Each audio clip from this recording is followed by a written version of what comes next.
Alors maintenant qu'on a pu lister les tags de nos différents articles, on va essayer de faire l'inverse, c'est-à-dire pourquoi pas lister les articles qui correspondent à tel ou tel tag.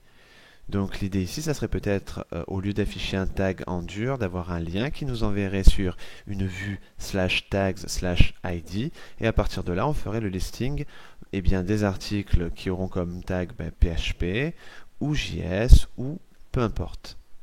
Donc ce que je vais faire, c'est déjà créer cette route, me rendre dans mon dossier de public, index.php, et ici je vais récupérer mon routeur et créer une nouvelle route en get qui sera /tags2.id.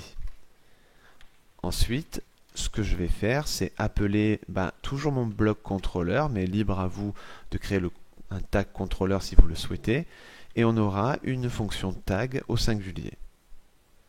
Donc cette fonction-là, elle n'existe pas. Je vais aller la créer dans mon contrôleur. Donc dans bloc contrôleur, je vais faire ici un public function tag et on dit qu'on aurait un entier qui serait l'id. Et là, pour tester les choses, je vais juste faire un var_dump de id. Donc pour l'instant, je n'ai pas la possibilité d'accéder à cette vue. Donc on va aller modifier notre vue post pour pouvoir faire de ces tags des liens. Donc au niveau de notre dossier views, on a le dossier blog et le listing se trouve au niveau de index.php. Donc on dirait par exemple qu'on aurait un badge, une classe badge-success pour la départager du texte info qui représente la date.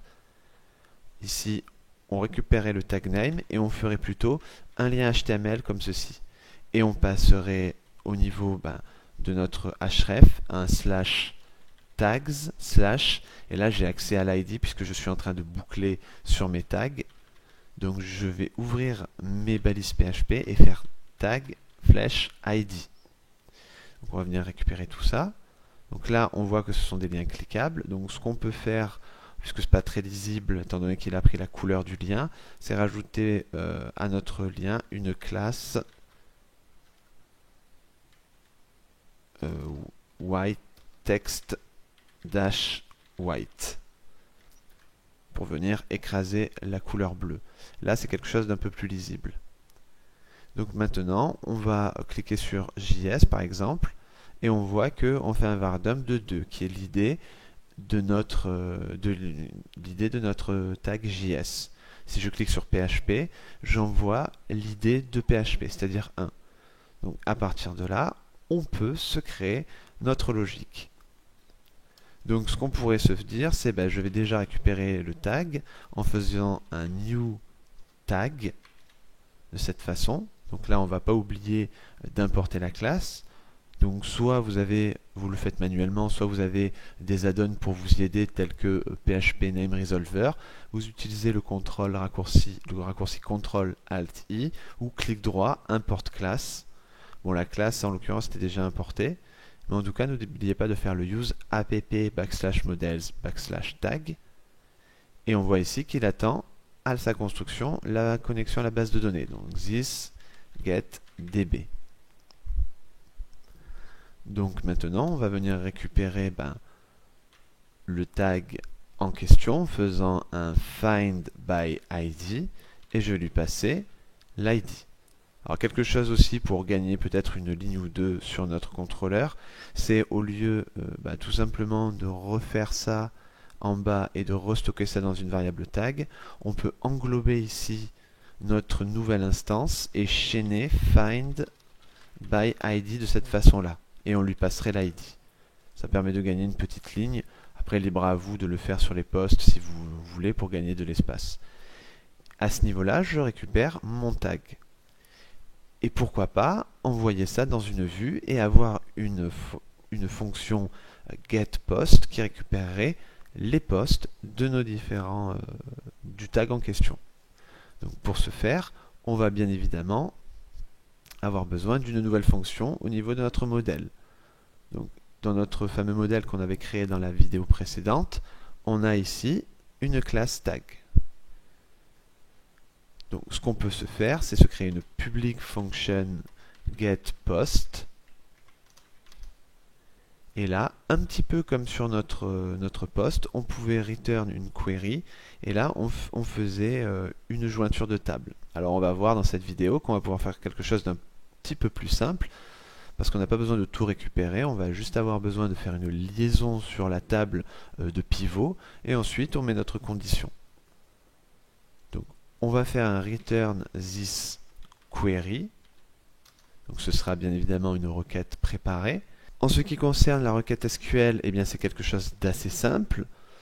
Donc on va faire un select p.étoile puisqu'on va tout sélectionner dans la table poste et par la même occasion donner un alias à notre table poste. From la table poste, on a dit qu'on l'appellerait p.